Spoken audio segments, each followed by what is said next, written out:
Hi అండి, నమస్తే. లక్ష్మి కథల ప్రపంచానికి స్వాగతం. ఎద్దనపూడి సులోచనారాయణ గారు రచించిన గిరిజా కళ్యాణం అనే నవలను ధారావాహికంగా వింటున్నాం కదండి.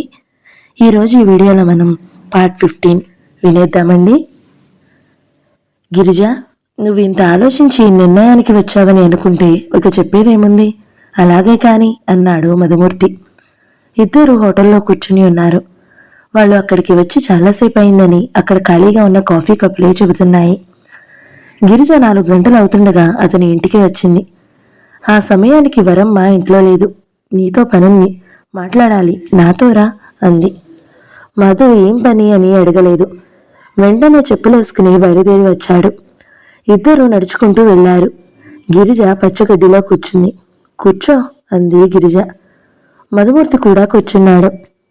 గిరిజ తను చంద్రశేఖర్ని వదిలేసి వచ్చినట్టుగా చెప్పింది. మధు తెల్లబోయాడు. గిరిజ క్లుప్తంగా పెళ్లి అయినప్పటి నుంచి ఇద్దరి మధ్య ఏర్పడిన భేదాభిప్రాయాల గురించి చెప్పింది. నేను ఇన్నాళ్ళు రాజగోపాలరావు గారి మనసు బాధ పెట్టలేక నరహం వహించాను.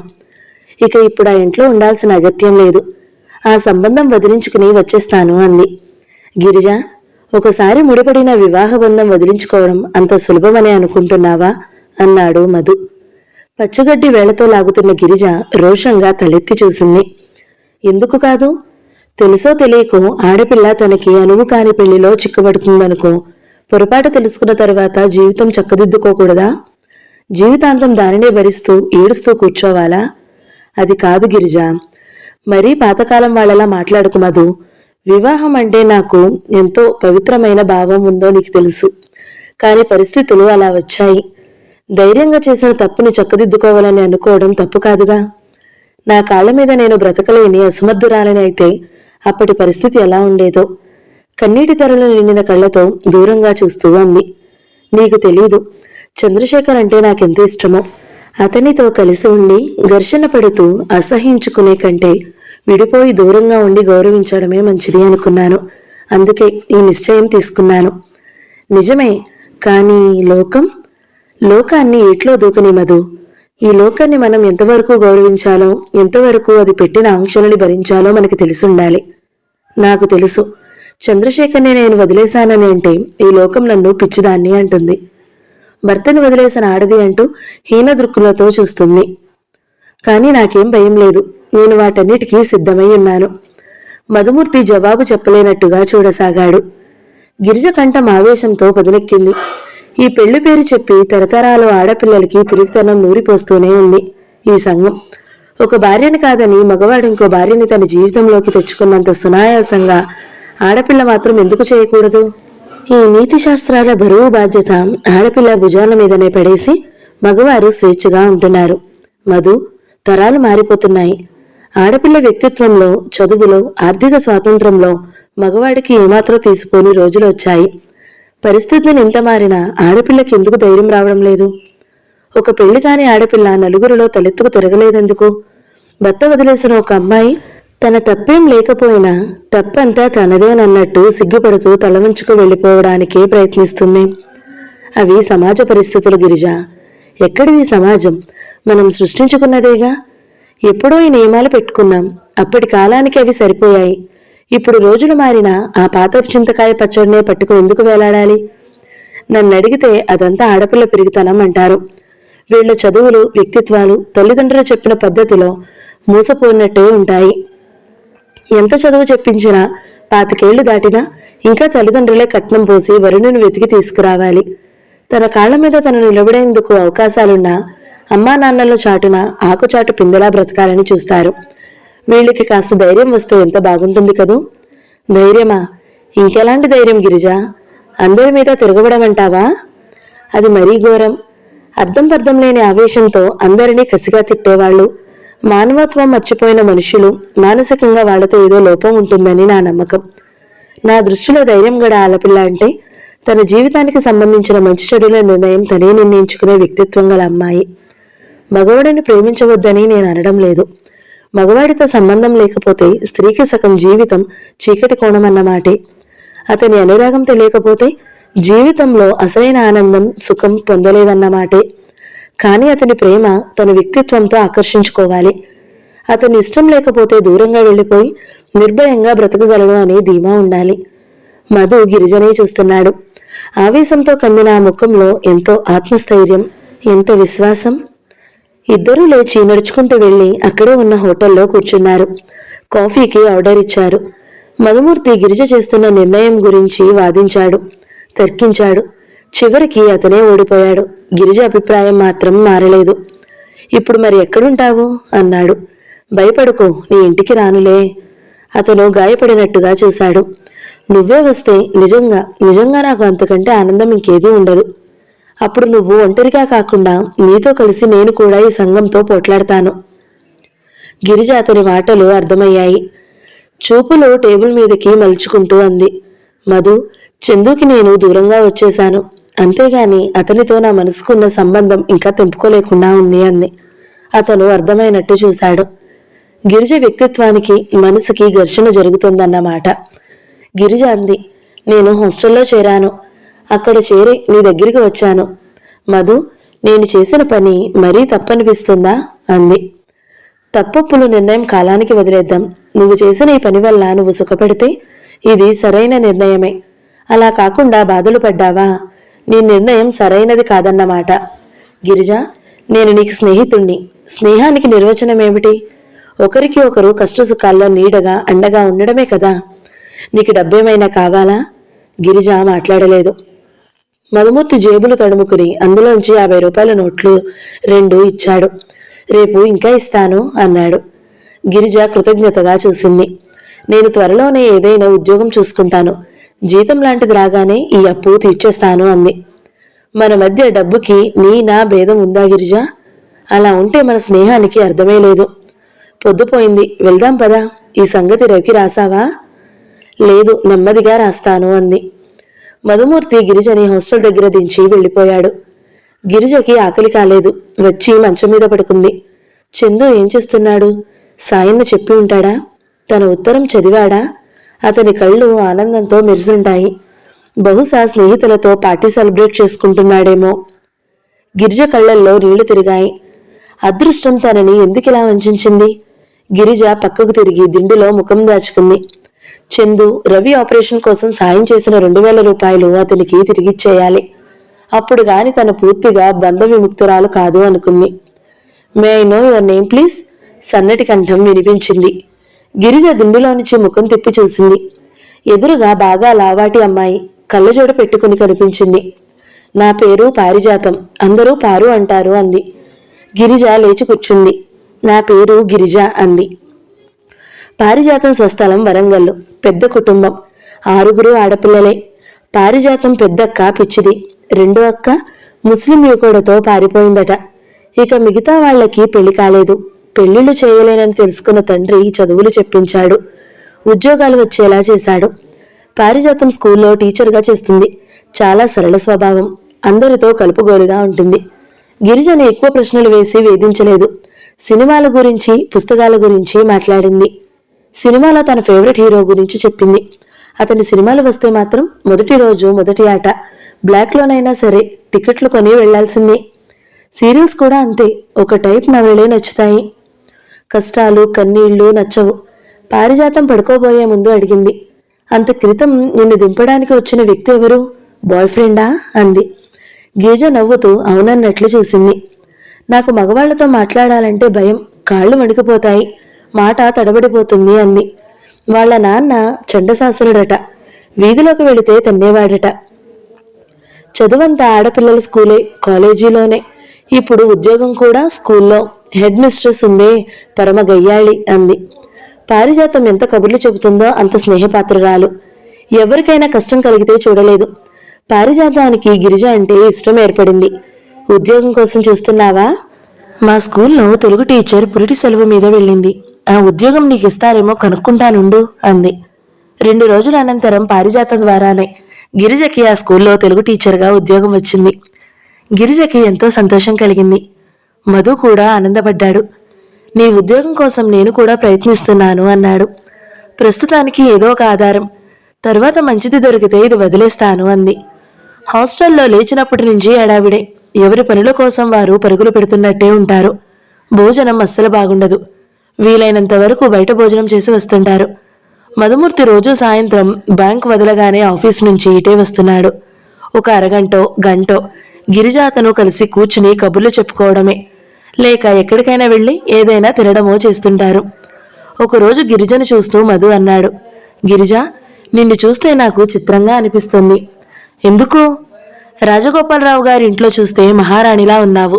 కాస్త కష్టం కూడా తెలియక సుఖంగా పెరిగిన అమ్మాయిలా ఉన్నావు. ఇప్పుడేమో ఏ కష్టాన్నైనా అవలీలుగా జయించగల దీశాలి అన్నట్టు కనిపిస్తున్నావు. ఈ 2 రూపాల్లో ఏది నిజం? 2 రూపాలు నిజమే. బాగా జరిగితే సుఖంగా ఉండి జీవితం ఎంజాయ్ చేస్తాను, లేకపోతే కష్టపడతాను. సుఖపడడానికి సంతోషపడినట్లే నా మనసు కష్టపడడానికి వెరవదు. నీ ఫ్రెండ్ పారు ఎలా ఉంది? నీ పేరు వింటే సిగ్గుపడిపోతుంది. అదేమిటి? ఆ అమ్మాయి నీ పేరే కాదు, ఎవరి పేరు విన్నా అంతే. గిరిజ నవ్వింది. మధుమూర్తి సానుభూతిగా చూశాడు. పొద్దుపోయి వచ్చిన కొడుక్కి అన్నం పెడుతూ వరమ్మ రుసరుసలు మొదలుపెట్టింది. ఏరా, ఎక్కడికి వెళుతున్నావు? రోజూ పొద్దుపోయి వస్తున్నావు. లైబ్రరీకి వెళ్తున్నానమ్మా. ఎందుకు? ఎంఏకి కడదామని. కొడుకు భోజనం చేస్తుంటే ఆవిడ కొడుకు దగ్గర కూర్చుంది. ఈ సంగతి విన్నావట్రా? ఏ సంగతమ్మా? గిరిజ భర్తను వదిలేసి వెళ్ళిపోయిందట. హాస్టల్లో ఉందట. స్కూల్లో ఉద్యోగం వెలగబెడుతుందట. మధుమూర్తి అవసరం లేకపోయినా గ్లాసు ఎత్తి మంచినీళ్లు గటగటా తాగాడు. వరమ్మ బుగ్గలు నొక్కుంటూ అంది, దానికి ఇదేం పాడుబుద్ధిరా? అలాంటి సంసారం ఎవరైనా వదులుకుంటారా? మధు మాట్లాడకుండా అన్నం తినసాగాడు. కుక్కకి నెయ్యి ముడుతుందా? అదృష్టహీనులకి దేవుడు వరం ఇచ్చినా దక్కదు. ఇది విని ఆశ్చర్యపోయానంటే నమ్ము. అవ్వా, నేను ఇప్పటికీ నమ్మలేకపోతున్నాననుకో.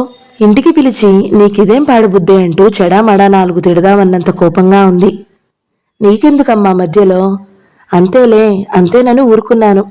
ఆ ఇల్లేమిటి, ఆ వైభవం ఏమిటి? ఆ ఇంట్లో పని మనిషిగానైనా పడి ఉండొచ్చనే. ఇది వచ్చేస్తే అతనికేం? మగమహారాజు. రేపు ఈ పాటికి 2వ పెళ్లి చేసుకుంటాడు. అయినా సుడి ఉండబట్టి గాని దీనికి వాళ్ళ గుమ్మంలో నిలిచే యోగ్యత ఉందా అని. మధుమూర్తి అన్నం తిని లేచాడు. ఆవిడ పడుకోవడానికి పక్క సర్దుకుంటూ అంది, ఇదిగో, నువ్వు మాత్రం దాని ఛాయలకి కూడా పోకు, తెలిసిందా? నువ్వు చెబుతున్నావుగా, సరే అన్నాడు మధు. హాయిగా తిని ఉండలేక ఆవిడ గొణుక్కుంది. మధు పడుకున్నాడు. అతని కళ్ళ ముందు మాటిమాటికి గిరిజే కదులుతుంది. గిరిజ ఆ ఇంటి నుంచి యువతలకి శారీరకంగా వచ్చేసింది గాని మానసికంగా ఇంకా రాలేదు. ఇప్పటికీ కూడా చందు విషయం వస్తే ఆ కళ్ళు వేటగాడి బాణం దెబ్బతిన్న లేడి పిల్లల గాయపడిన హృదయాన్ని ప్రతిబింబిస్తాయి. అతను వేచి చూస్తున్నాడు. గిరిజ చేసుకున్న ఈ నిర్ణయం శాశ్వతమైనదా, తాత్కాలికమా? అతను కాలం చెప్పే తీర్పు కోసం ఎదురు చూస్తున్నాడు. చందు, ఏమిటిది? నేను విన్నది నిజమేనా? గిరిజ ఇంట్లో నుంచి వెళ్ళిపోయిందట. మహాలక్ష్మి స్కూల్లో టీచర్గా పనిచేస్తుందట. ఈ వార్త నిజమేనంటావా? శేషారత్నం నిలదీసినట్లుగా అడిగాడు. చందు జవాబు చెప్పలేనట్లుగా చూశాడు. అవమానం దింగమింగినట్టుగా ముఖం తిప్పుకుంటూ అన్నాడు, నిజమే అంకుల్. శేషారత్నం చందు వైపు కళ్ళజోడులోంచి అలాగే చూశాడు. నిజమేనా? నిజమేనని నాకు నువ్వు చెబుతున్నావా? నేనేం చెయ్యను? ఆ రోజు మీ దగ్గర నుంచి తాతయ్య విల్లు గురించి నేను విని ఇంటికి వెళ్లేసరికి తను ఉత్తరం రాసి సాయన్న చేతికి ఇచ్చి వెళ్ళిపోయింది. హాస్టల్లో ఉంటుందట. నేను సాయన్న చేత ఇంటికి రమ్మనమని కబురు చేశాను. ఈ ప్రపంచంలో నాకు ఇల్లు అనేదే లేదని నీ చిన్నబాబుకి చెప్పు అంటూ కబురు చేసింది. 4-5 సార్లు ఫోన్ చేశాను. ఉండి కూడా లేదు అనిపించిందని తెలిసింది. శేషారత్నం చందు చెప్పినదంతా శ్రద్ధగా విన్నాడు. అసలు గిరిజ వెళ్ళిపోవడానికి గల కారణమేమిటి? చందు చూపులు నేలకు వాలాయి. నాకు తెలీదు అన్నాడు. తెలీదా? పెళ్ళం ఇంటి నుంచి వెళ్ళిపోతే కారణమేమిటో తెలుసుకోనవసరం లేదన్నమాట. నువ్వెక్కడే మగాడివోయ్? ఏదో జరిగి ఉంటుంది చందు.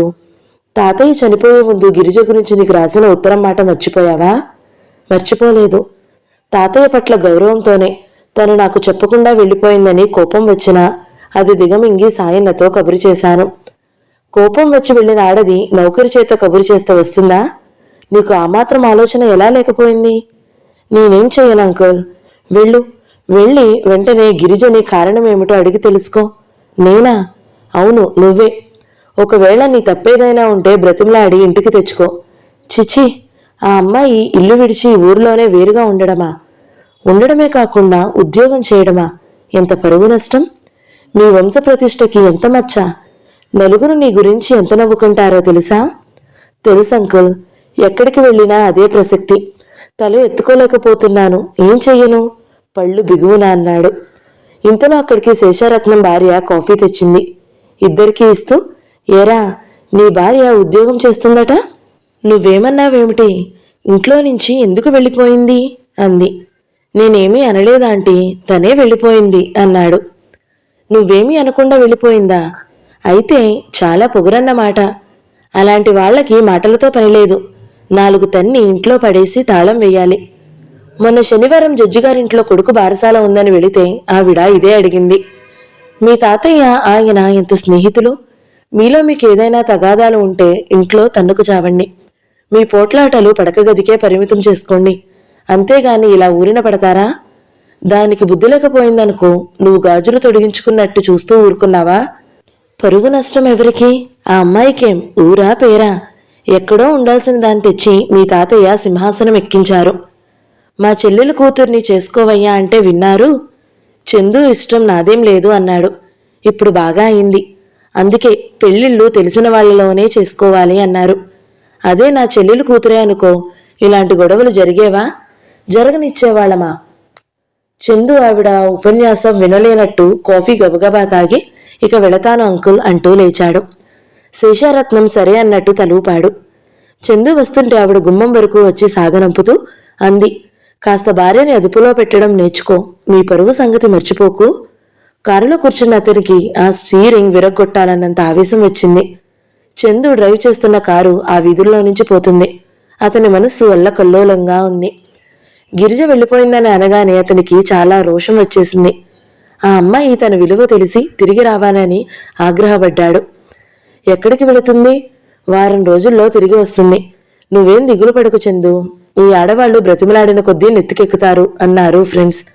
అతనికి ఏం చెయ్యాలో తోచలేదు.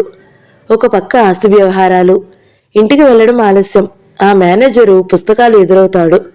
ఆ లెక్కలు చూస్తుంటే అతనికి తలా తోక అర్థం కాకుండా పోతాయి. చూసినట్లు పరీక్షించినట్లు నటించి సంతకం పెట్టేస్తాడు. అక్కడితో తన బాధ్యత తీరిపోయింది అనుకుంటాడు. ఇంట్లో ఏది కావాలన్నా సాయన్న వంట మనిషి వస్తారు. మీ ఇష్టం వచ్చినట్లు చేసుకోండి, మీ ప్రశ్నలతో నాకు పిచ్చెక్కించకండి, పొద్దున్నే అరిచేవాడతను. అదీకాక ఫ్యాక్టరీ నుండి వర్కర్స్ వస్తారు. ఏవేవో సాధక బాధకాలు చెబుతారు. అవి నిజమో అబద్ధమో తెలీదు. వాళ్ళు అడిగిన డబ్బులు ఇచ్చేయమని అంటాడు. దీనికి తోడు బయటికి వెళితే ప్రతి వాళ్ళు నీ భార్య ఎక్కడికి వెళ్ళింది అంటూ ఆరాలు. వాళ్ళకి గిరిజ ఇంట్లోంచి వెళ్ళిపోయిందని, ఉద్యోగం చేసుకుంటుందని బాగా తెలుసు. అయినా తన నోటి నుంచి ఏం జవాబు వస్తుందో వినాలని కుతూహలం. చందు బయట తట్టుకోలేకపోతున్నాడు. గిరిజ వెళ్ళిపోయి తన కళ్ళెదుట అలా స్వతంత్రంగా జీవించడం అతని చేతకానితనాన్ని వెక్కిరిస్తూ చూపిస్తున్నట్లుగా ఉంది. ఇది మరీ అతన్ని పిచ్చెక్కిస్తోంది. అతను డ్రైవ్ చేస్తూ కారు సరాసరి గిరిజ ఉంటున్న హాస్టల్ ముందుకు వచ్చి ఆగింది. అతను విజిటర్స్ రూంలోకి వచ్చాడు. గిరిజ కావాలి అని అడిగాడు. ఆ రోజు శనివారం కావడం వల్ల గిరిజ త్వరగా స్కూల్ నుంచి వచ్చేసింది. తలంటు పోసుకుని చిక్కు తీసుకుంటూ జుట్టు దొవ్వుకుంటోంది. గదిలో పారిజాతం గబగబా వచ్చింది. గిరిజ, నీకోసం ఒక కొత్త బాయ్ ఫ్రెండ్ వచ్చాడు. అబ్బా, ఎంత బాగున్నాడో తెలుసా అంది. నాకోసమా? మధుమూర్త అని అడిగింది. ఓహో కాదు, ఇతను మధుమూర్తి కంటే చాలా బాగున్నాడు. అబ్బా, ఎంతటి తెల్లబట్టలు వేసుకున్నాడో. పారిజాతం మురిసిపోతూ అంది. గిరిజ కనుబొమ్మలు ముడిపడినాయి. మధుమూర్తి కాకుండా నా కోసం ఇంకెవరొస్తారు? జుట్టు రిబ్బన్తో కట్టుకుని విజిటర్స్ రూంలోకి వచ్చింది. అక్కడ కారు తాళాలని చూపుడు వేలుకు తగిలించుకుని తిప్పుతూ కిటికీ దగ్గర నిలబడి బయటకి చూస్తున్నాడు చందు. అడుగుల చప్పుడు, చీర రెప్రపా వినగానే అతడు ఇటు తిరిగాడు. గిరిజకి వెంటనే వెనక్కి తిరిగి వెళ్లే అవకాశం లేకపోయింది. అతను గిరిజనే చూస్తున్నాడు. అప్పుడే తలస్నానం చేసిందేమో. ముఖం తెల్లగా సన్నంది వర్ధనం పువ్వులా ఉంది. గిరిజ అతన్నే చూస్తుంది. తెల్లబట్టలు వేసుకుని కారు తాళాలు తిప్పుతూ అతను రవ్వంత కూడా చింతలేని మనిషిలా ఉన్నాడు. ఇద్దరు ఎవరికి వారే ఎదుటివారు తమను పలకరిస్తారేమోనని అహంతో చూస్తున్న వారిలా మౌనంగా నిలబడిపోయారు. గిరిజ మాట్లాడలేదు. గిరుక్కున వెనక్కి తిరిగి వెళ్ళిపోబోయింది. ఆగు అన్నాడు. గిరిజ ఆగింది. అతను వెంటనే ఏం మాట్లాడలేదు. ఆమె అతను చెప్పబోయేదానికి వేచి చూస్తున్న దానిలా నిలబడింది. అతను అహాన్ని నోరు మూసినట్టుగా, అభిమానం పీక నొక్కినట్లుగా మెల్లగా అన్నాడు. ఇంటికి వెళదాంరా. ఆ పిలుపులో అర్థింపు లేదు, ఆజ్ఞ ఉంది. గిరిజ గుండెల్లో అభిమానం కస్సున తోక మీద లేచింది. వెనక్కు తిరిగి సూటిగా అతని వైపు చూస్తూ అంది, ఇల్లా? ఏ ఇల్లు? అతనికి కోపం వచ్చింది. అయినా నిగ్రహించుకున్నాడు. ఇంకే ఇల్లు? నా ఇల్లు. మీ ఇంటితో నాకేం పని? ప్రతి భార్యకి భర్త ఇంటిలో ఏం పని? భార్య? గిరిజ పెదవుల మీద నిర్లక్ష్యమిళితమైన చిరునవ్వు కదిలింది. భార్య? భార్య అంటే ఏమిటో అర్థం తెలుసా మీకు? ఎందుకు తెలీదు? భార్య అంటే భర్త తప్పొప్పులను గుండెల్లో దాచుకునేది. కానీ ఆ భార్య గుండెల్లో భర్త చిచ్చు పెడితే అతను గుండెల్లో దాచుకుంటే అందుల్లో అతను కూడా మగ్గి మసి అవటమేగా. అతిగా మాట్లాడుకు, ఇంటికి వెళ్దాంరా. ఆస్తి అంతా నీకే అప్పచెప్తాను, నువ్వు చూసుకో. మీరు మర్యాదగా మాట్లాడడం నేర్చుకోండి. ఆడపిల్ల అంటే మేకపిల్ల అనుకుంటున్నారు. కాస్త డబ్బు అనే పచ్చగడ్డి చూపిస్తే మీ వెంటబడి వస్తుందని అపోహపడుతున్నారు. మీరేం 100 సార్లు ఆ ఇంటి నుంచి వెళ్ళిపోమని తరిమారు. ఆ మాట నువ్వు మర్చిపోయారా? మర్చిపోలేదు. నేను నీతో తెంచుకోలేని విధంగా తాతయ్య మనిద్దరినీ ముడిపెట్టి వెళ్ళాడు. నేనిప్పుడు వచ్చింది నా కోసం కాదు, తాతయ్య కోసం. ఓహో, వ్యంగ్యంగా అన్న మాటకి అతను రెచ్చిపోయినట్టు చూశాడు. తాతయ్య నీ కోసం అంత చేశాడే, ఆయన పట్ల నీకు కృతజ్ఞత అయినా లేదా? నిన్ను ఆయన కోరి ఇంటికి మహారాణిని చేస్తే ఆయన పరువు ప్రతిష్టలు ఇలా పాడు చేస్తావా? పోయిన ఆయనంటే నీకు కనీసం గౌరవమైనా లేదా? గిరిజ గడ్డం కొద్దిగా పైకి లేచింది. ఉంది, అందుకే నేను ఎక్కడున్నా ఆయనకు అగౌరవం కలిగించే పని ఏదీ చేయను. అయినా నేను పరాయి సొమ్ము మీద మీకు ఆశ లేదని వెళ్ళి ఆయన మొదటి రాత్రే చెప్పారు. ఇప్పుడు ఇంట్లో తీసుకువెళ్ళి ఎలా పెట్టుకుంటారు? చందుకి చాలా కోపం వచ్చింది. జవాబు చెప్పలేని ప్రశ్నలతో నోటికి ఉచ్చులు బిగించడంలో గిరిజ తర్వాతనే ఎవరైనా. అతను ఆగ్రహం దిగమింగుతూ అన్నాడు, అయితే ఇక ఇంతేనా? ఇంతకు మించి ఉంటుందని మీరెలా ఆశపడ్డారు? మీరు అడగగానే పరిగెత్తుకు వచ్చేస్తానని అనుకున్నారా? చందుకి గిరిజ చెయ్యి పట్టి లాగి చాచి చెంప మీద కొట్టాలన్నంత ఆవేశం వచ్చింది. నా మానాన నన్ను బ్రతకనియండి. ఈ దేశంలో ఆడపిల్లలకు కొదవలేదుగా. రెండో పెళ్లి చేసుకోండి. మీలాంటి పరువు ప్రతిష్టలని పదిలంగా కాపాడుకోండి. దయ్యుంచి నా వెంట మాత్రం పడకండి. ఇక్కడ ఎవరికీ నేను మీ భార్యనని తెలియదు. మరీ ఎక్కువసేపు మాట్లాడితే వాళ్ళకి లేనిపోని అనుమానాలు వస్తాయి. ఇక వెళ్ళండి అనేసి గిరిజ వెనక్కు తిరిగి వెళ్ళిపోయింది. చందు 2 నిమిషాలు నోట మాట రానివాడిలా అలాగే నిలబడిపోయాడు. అపజయం అతన్ని చూసి మళ్లీ పక్కపక్క నవ్వుతున్నట్లు అనిపించింది. అతను బయటికి వచ్చాడు. కారులో కూర్చుని స్టార్ట్ చేశాడు. అది రయ్యన హాస్టల్ గేటు దాటుతుంటే అందులో నుంచి తల వంచుకుని లోపలికి వస్తున్న వ్యక్తి ఉలికిపాటుగా పక్కకు తప్పుకున్నాడు. చందు అతన్ని చూశాడు. అతను ఎవరో కాదు, మధుమూర్తి. చందు కళ్ళు అగ్నిగోళాలలా అయినాయి. ఏనాడు ఎరగని కొత్త అనుభవం అతని మనసు చవిచూసింది. అది ఈర్ష్యతో మెరమెరలాడింది. స్కూల్ టీచర్గా పోస్టు 3 నెలలకే అవడంతో అది ఉండగానే ఇంకో ఉద్యోగం సంపాదించుకోవడానికి గిరిజ ప్రయత్నాలు చేస్తుంది. మధుమూర్తి కూడా ఎక్కడ ఏ అడ్వర్టైజ్మెంట్ చూసినా గిరిజకి చెప్పి అప్లై చేయిస్తున్నాడు. నిన్న కోఆపరేటివ్ బ్యాంక్లో క్లర్క్ కావాలని పేపర్లో పడింది. గిరిజ అప్లికేషన్ టైప్ చేసింది. తను స్కూల్కి వెళ్ళాలి, సెలవు దొరకలేదు. అదీ కాకుండా ఆ బ్యాంక్ ఎక్కడో దూరంగా ఉంది. మధు తనే స్వయంగా తీసుకువెళ్ళి ఇస్తానని నిన్న వచ్చినప్పుడు చెప్పాడు. గిరిజ అప్లికేషన్ టైప్ చేసి స్కూల్కి వెళ్లే ముందు దోవలో ఉన్న మధుమూర్తి ఇంటి ముందు రిక్షా ఆపి లోపలికి వచ్చింది. మధు వాకిట్లోనే నిలబడి పిలిచింది. మధు లోపల భోజనం చేస్తున్నాడు. గిరిజ పిలుపు వినగానే ఆ అంటూ లేచి వచ్చేశాడు. గిరిజ బ్యాగ్లో నుంచి టైప్ చేసిన కాగితం తీసి అతనికి ఇచ్చింది. కాస్త నువ్వు ఇచ్చేస్తావుగా అంది. ఈ అప్లికేషన్ ఇక బ్యాంకు వాళ్ళకి అందినట్టే అనుకుని నువ్వు నిశ్చింతగా ఉండు అన్నాడతను నవ్వుతూ. గిరిజ బ్యాగ్లోంచి 10 రూపాయల కాగితం తీసి అతనికి ఇచ్చింది. ఇదేమిటి అన్నాడతను. Auto charge. ఇదేమిటి ఈ కొత్త పద్ధతి ఎప్పటి నుంచి? నేను బస్సులో వెళ్ళొస్తాను గిరిజ చెయ్యి నెట్టేస్తూ అన్నాడు. బస్సులు దొరుకుతాయో లేదో, లేకపోతే సైకిల్ మీద వెళతాను, అదంతా నీకెందుకట అన్నాడు. అది కాదు మధు, నువ్వు సాయం చెయ్యి, కానీ డబ్బు మాత్రం. గిరిజ అంటుండగానే ఇంతలో వరమ్మ వంటింట్లో నుంచి రయ్యన వచ్చేసింది. డబ్బు తీసుకోడే, వాడికి ఎందుకు తీసుకుంటాడు? వాడికి నువ్వు 2వ సంసారం అయిపోయావు. ఏమ్మా మహాతల్లి, చేసుకున్న పెళ్లి పెటాకులు చేసుకుని వీధిన పడ్డావు. సిగ్గు లజ్జ లేకుండా తగుదునమ్మా అంటే ఈ ఊరిలోనే ఉద్యోగం వెలగబడుతున్నావు. నీ అంత బరితెగించిన ఆడదాన్ని నేనెక్కడా చూడలేదు. అమ్మా, మధుమూర్తి అరిచాడు. కానీ ఆవిడ అరుపుల్ని లేచ మాత్రం కూడా లక్ష్య పెట్టలేదు. ఏదో పెళ్లి చేసుకున్నావుగా, ఇక ఇంటిదానివి అయ్యావు కదా, పీడ విరగడైంది అనుకున్నాను. మా వాడికి ఇక నిశ్చింతగా పెళ్లి చేయొచ్చని అనుకున్నాను.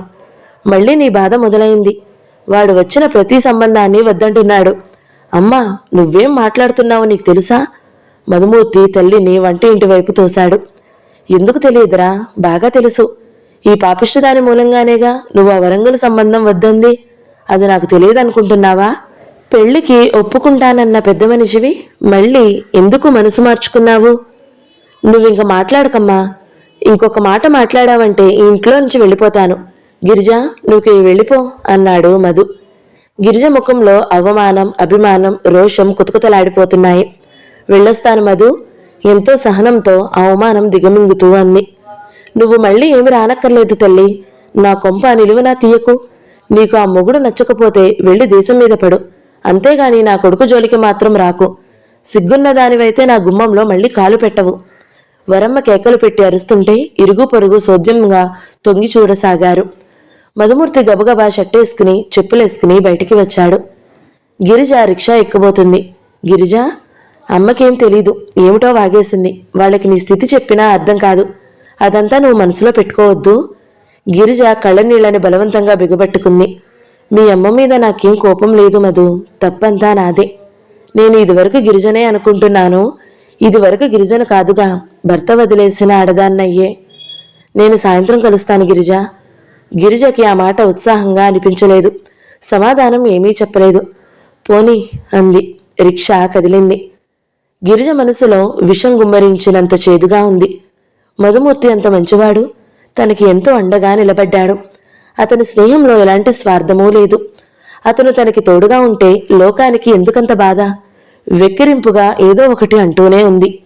హాస్టల్లో కూడా అంతే. అందరూ గుసగుసలు మొదలుపెట్టారు. కానీ అతను అది లక్ష్య పెట్టడం లేదు. అనుకోని గిరిజ, మన మనసుల్లో కల్మషం లేనప్పుడు మనకెందుకు భయం అంటాడు. కాదు కాదు, తనకి అతను సాయం చేస్తున్నాడు. అందువల్ల అతనికి నష్టం కలగకూడదు. అలా జరగకుండా చూడాల్సిన బాధ్యత తనదే అనుకోసాగింది. గిరిజా కళ్యాణం 15వ భాగం సమాప్తం. ఈ వీడియో మీకు నచ్చినట్లయితే లైక్ చేయండి, షేర్ చేయండి, మంచి కమెంట్ చేయండి. ఇలాంటి మరిన్ని వీడియోల కోసం మన ఛానల్ని సబ్స్క్రైబ్ చేసుకోండి. Thank you so much for watching. నమస్తే.